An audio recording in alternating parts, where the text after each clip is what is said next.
வணக்கம் மக்களே, உங்கள் வில்லேஜ் தங்கச்சி எல்லாரும் எப்படி இருக்கீங்க? இன்னைக்கு நம்ம வீடியோலங்க கோதுமை மாவு ரவையும் வச்சு பிஸ்கட் செய்ய போறோம். வாங்க எப்படி செய்யறதுன்னு பார்க்கலாம். 2 கப் கோதுமை மாவு சேர்த்திக்கலாம். இந்த கப்போட அளவு பார்த்தீங்கன்னா 250 கிராம் mlங்க. 1 கப் வெள்ளை ரவை சேர்த்திக்கலாங்க. இந்த கப்போட அளவு பார்த்தீங்கன்னா 125 கிராம் mlங்க.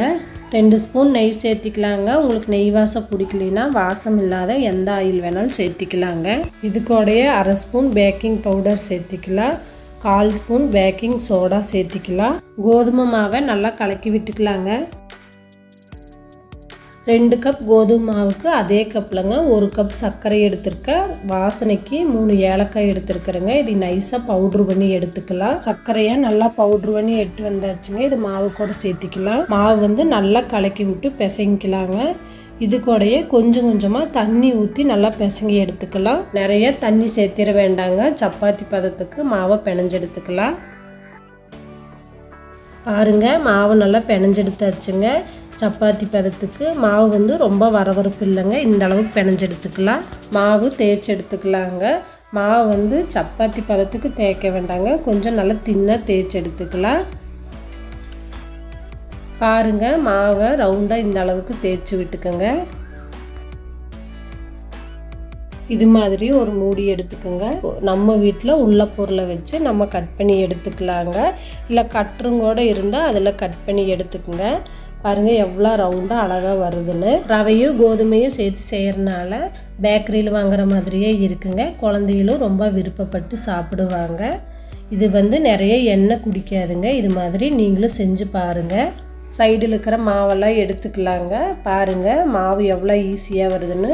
இந்த மாவை மறுபடியும் நம்ம உருண்டை பிடிச்சி இதே மாதிரி செஞ்சுக்கலாம். ஒரே மாதிரி அளவில் ரவுண்டு ஷேப்பில் ரெடி ஆயிடுச்சுங்க. கத்தி வச்சு இது மாதிரி கோடு போட்டுக்கலாம். இது மாதிரியே எல்லாமே ரெடி பண்ணி எடுத்துக்கலாம்.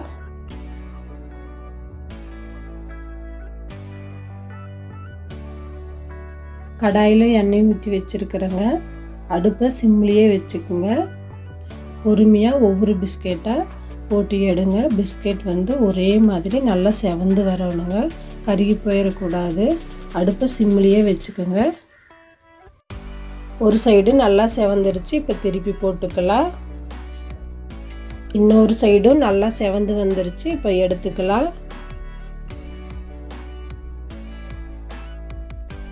இது மாதிரியே எல்லா பிஸ்கெட்டையும் போட்டு எடுத்துக்கலாம். மொறுமொறுப்பான கோதுமை ரவா பிஸ்கெட் ரெடி ஆயிடுச்சு. கோதுமை பிஸ்கெட் ரெடி ஆயிடுச்சுங்க. சாப்பிட்டு பார்த்தலாம்.